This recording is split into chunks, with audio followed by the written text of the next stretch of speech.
네, 감사합니다. 두 번째는 국립순천대 천윤진 교수님께서 한국 잡지 산업의 현황과 정책 평가 제3차 정기 간행물 진흥 5개년 기본계획 성과와 과제 중심으로 발표를 해주시겠습니다. 천 교수님은 실태조사 기반으로 산업의 구조적 침체와 디지털 전환의 정체를 지표로 보여주시고 제4차 계획이 생존이 아니라 지속 가능성으로 패러다임 전환해야 한다고 제안하고 계십니다. 발표 부탁드리겠습니다.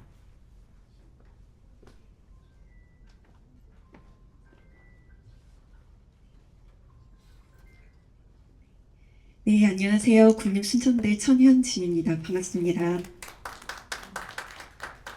네, 너무 앞서서 너무 재밌는 주제들을 많이 발표해 주셔서 저는 사실 이게 데이터 중심으로 이 정책 평가를 한다는 게 너무 당위적이고 좀 선언적인 이야기가 될 수도 있을 것 같아서 간단하게 좀 설명을 드리도록 하겠습니다.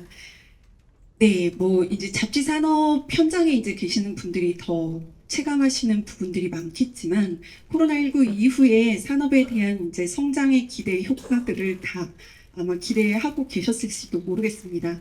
근데 이제 잡지 산업의 경우는 점점 이제 그 기대와 다르게 이면으로 매출 감소와 비용 증가의 이중고를 겪으면서 산업이 좀 구조적인 침체기에 진입했다고 볼 수가 있을 것 같습니다. 저는 이제 여기에서 24년도에 이제 앞서 신현석 교수님께서 말씀해 주신 대로 2년마다 잡지산업 실태조사를 시행하고 있는데요.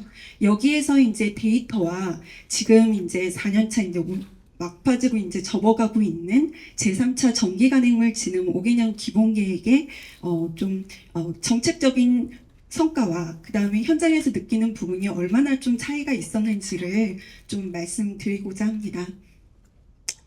네, 이 내용이고요. 먼저 산업의 구조에 대해서 설명을 드리겠습니다. 산업의 구조를 보시면 총 매출액이 19년 7,775억에서 21년, 23년을 거쳐 23년에는 5,315억으로 4년 새 30% 이상 급감하는 추세를 보이고 있습니다. 여기에서 주목할 부분은 이 영세성인데요. 이 한개 평균 매출액이 한개사 평균 매출액이 2억 9,600만 원으로 또 21년 대비 한 20% 크게 감소되면서 개별 사업체의 재무 건전성조차도 위협을 받고 있습니다. 그리고 매출 구성에서 보시면 전통적인 미디어의 이제 수익 모델인 판매 수입, 구독과 그 다음에 광고 수입이 절대적인 또 비중을 차지하고 있다는 측면에서 사실은 이 변화하고 있는 미디어 환경에 좀 취약한 구조를 보이고 있다고 볼 수 있습니다. 또 이제 산업 구조의 영세성도 또 주목할 만한 수치를 보여주고 있는데 연간 매출액 1억 원 미만의 영세 사업자 비중이 60% 시장의 60%를 차지하고 있다는 점도 큰 주목할 부분이라고 볼 수가 있고요. 그 다음에 이제 일종 잡지만 발행하는 사업체 비중이 90%로 또 나타났습니다. 이는 이제 좀 다양한 미디어 플랫폼이나 미디어 환경에서 다매체 그리고 원소스 멀티유즈의 이런 전략들을 펼칠 수 있는 매체들이 점점 줄어들고 있다는 게 보여지고요. 이러한 매출 규모, 그 다음에 시장의 전반적인 축소와 맞물려서 사실은 그 잡지사에서도 지출액을 크게 줄이고 있었고 그 지출을 줄이고 있는 와중에 사실은 이 컨텐츠 제작의 핵심 비용인 인건비, 인쇄 제작비 등을 대폭적으로 삭감하고 있는 것으로 나타났습니다. 고용 규모 역시 이제 산업의 위축에 따라서 크게 이제 감소하고 있었고요. 특히 내부 인력 중에 비정규직 인원들이 좀 크게 증가하고 있었고 한개사당 평균 종사자 수가 3.7명으로 나타나서 대표자를 제외하고는 두세 명의 인력들이 사실은 이 잡지 콘텐츠를 다 제작하고 있는 현실에 처해져 있었습니다. 그리고 정규직 비율이 23년도에 80% 정도 나타났고 비정규직이나 프리랜서 비중이 점점 커지고 있는 것으로 나타났습니다. 네, 아까 이제 앞서서도 나온 수치기는 한데 디지털 전환이 이 정책의 또 핵심 부분 중에 하나였는데 이 디지털 전환의 역주행 현상이 잡지 산업에는 나타나고 있었습니다. 보시면 23년 온라인 서비스를 제공하는 업체가 44%였는데요. 이거는 2년 전 조사에서보다 한 17% 감소한 수치였고요. 이거는 이제 사실은 어떻게 보면 디지털 플랫폼으로 확장해야 되는 미디어의 흐름의 전반적인 흐름에 역행하는 모습이라고 볼 수가 있었습니다. 특히 이제 온라인 서비스를 앞으로도 제공할 계획이 없다라고 응답한 사업체가 44% 거의 45%에 달했습니다. 그래서 상당수 잡지사들이 이러한 디지털 확장이나 종이 매체로의 회귀 현상을 보이고 있었다라고 보고 있는데요.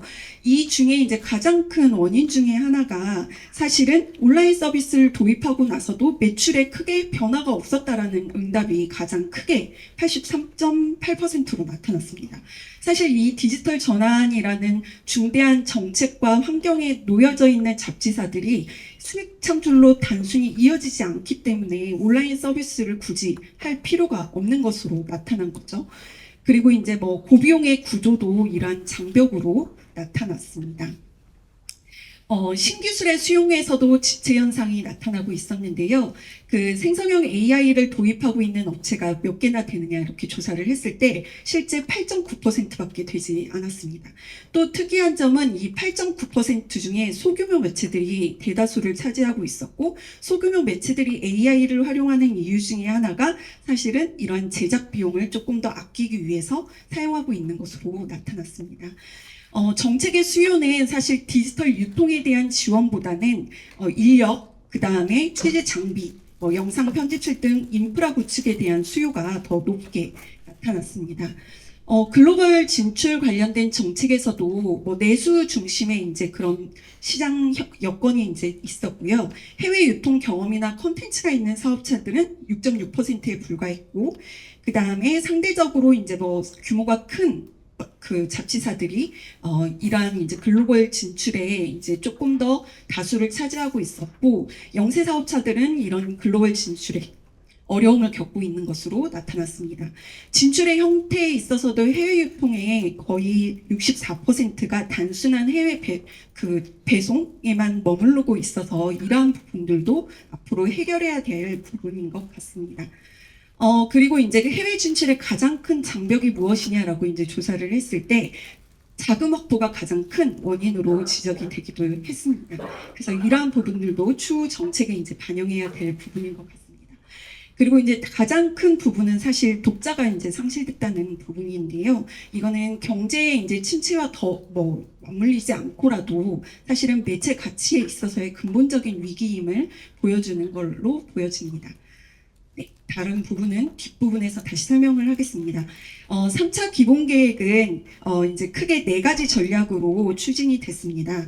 요 보시면 미래 문화를 준비하는 혁신 주체의 육성, 성장 동력 확보로 외연 확대, 콘텐츠 가치를 높이는 글로벌 진출 확대, 전기 간행물의 문화적 가치 확산, 이 4가지 측면으로 제가 이 현재의 이제 정책 과제별 필요도와 그다음에 산업의 지표로 나타나는 부분의 간극을 좀 정리를 해봤습니다.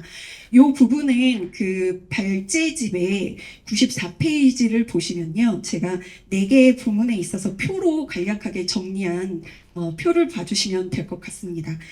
혁신 주체 및 인프라의 같은 경우는 교육 참여가 이제 저조하게 나타났고, 그 다음에 이러한 교육의 미진행 사유가 사실은 인력이나 시간 활용도에 있어서의 어려움으로 나타났습니다. 그래서 추후에는 이러한 사업 구조상 참여의 기회를 조금 더 높이는 정책이 중요할 것 같다라는 내용이고요. 성장 동력 확보에 있어서는 디지털 전환의 역설 그리고 수익 모델을 확보해줄 필요가 있겠다라는 내용으로 좀 정리를 해봤습니다. 세 번째, 글로벌 진출 확대에 있어서는 산업적 수출 단계로 진입하지 못하는 이런 산업적인 부분들을 해소해 나갈 필요가 있겠다. 그리고 개별 진출이 어려운 구조적 한계를 좀 감안해서 다양한 이제 대행 서비스라든지 이런 것들을 도입할 필요가 있겠다라는 평가를 했습니다. 문화적 가치 확산에 있어서는 지금의 이제 문화적인 가치를 확산해서 독자 인식을 제고한다라는 좀 선언적인 계몽적인 이러한 구호를 넘어서 시장 기반에서 실질적으로 이제 구독료 소득 공제나 공공의무 구매나 이러한 정도의 정책이 전환되어야 되지 않을까라는 내용으로 정리를 해봤습니다. 이제 마지막 결론 부분인데요. 제가 이제 좀 빠르게 지나가서 내용을 했지만 크게 이제 저는 4차 진흥계획 정책의 이제 수립에 있어서 네 가지 이제 변화 과정, 전환 과정이 필요하다고 생각이 듭니다. 그래서 기존의 이제 이런 공급자 지원 중심에서 독자들 중심으로 좀 전환할 수 있는 정책, 그래서 제가 생존을 넘어서 좀 지속 가능한 정책들로 미래 전략이 바뀌어야 될 것 같다라고 이제 생각이 들었습니다.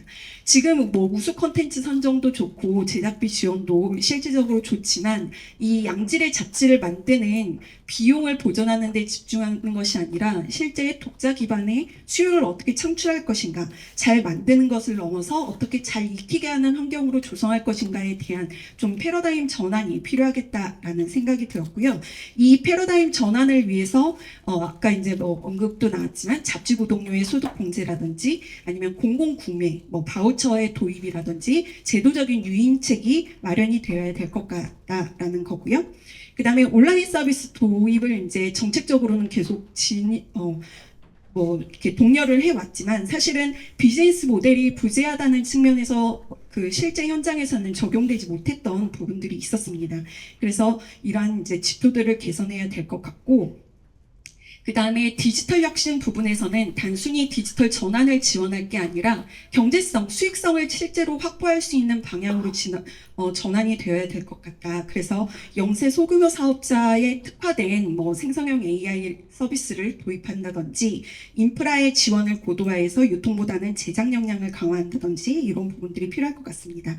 그리고 글로벌 진출에 있어서도 막연히 그냥 플랫폼만 구축해서 업계에 이제 그런 수요를 무시하는 정책이 아니라 비용 장벽을 좀 제거해서 먼저 진입할 수 있도록 수출 사다리 지원 체계를 구축한다든지 아니면 타겟 시장별로 시장 성숙도에 따라서 지원 정책을 다르게 마련한다든지 이런 부분이 필요할 것 같고요. 그 다음에 인력과 생태계 부분에서도 인력 양성 교육이나 프리랜서 지원 정책들을 조금 더 구체화해서 프리랜서 매칭 플랫폼을 만든다든지 1인 발행을 조금 더 지원한다든지 그 다음에 이런 인력의 안정화를 위한 사회적인 안정망을 구축한다든지 이런 정책들이 추진이 되어야 될 것 같습니다. 교육 정책도 사실은 교육에 참여함으로써 만들어지는 공백들이나 그 기회비용들이 발생할 수 있기 때문에 이러한 기회비용을 좀 만회해 줄 수 있는 정책 방향이 필요할 것 같습니다. 뭐 이제 잡지 산업이 사실은 뭐 지금 잘 만드는 거는 이미 충분히 시장에서 잘 만들고 있기 때문에 저는 좀 잘 만드는 그 잡지사가 살아남는 게 아니라 살아남는 잡지사들을 좀 잘 유지할 수 있는 정책의 방향성이 필요하겠다라고 생각이 들었습니다. 얼마 전에 이제 그 55년 창간이 된 샘터지가 이제 무기한 휴관을 들어간 뭐 이제 말로 무기한 휴관이지만 사실은 거의 폐간 절차를 밟는다는 소식을 듣고 사실 지금의 이제 미디어 경험들이 느림과 깊이가 이제 요구되는 미디어 경험들이 아니기 때문에 정책의 방향도 그런 쪽으로 좀 바뀌어야 될 것 같다는 생각이 들었고요. 그리고 지금 현재 이제 5년의 단위로 이 정책이 마련이 되고 있는데 이 5년의 정책 구축이 사실은 미디어 환경을 좀 빠르게 이렇게 따라잡지 못하는 부분들도 있기 때문에 이러한 이제 정책의 이제 수립 뭐 단기, 중기, 뭐 장기 이렇게 이제 좀 설립할 필요도 있다고 생각이 들었습니다. 네, 감사합니다.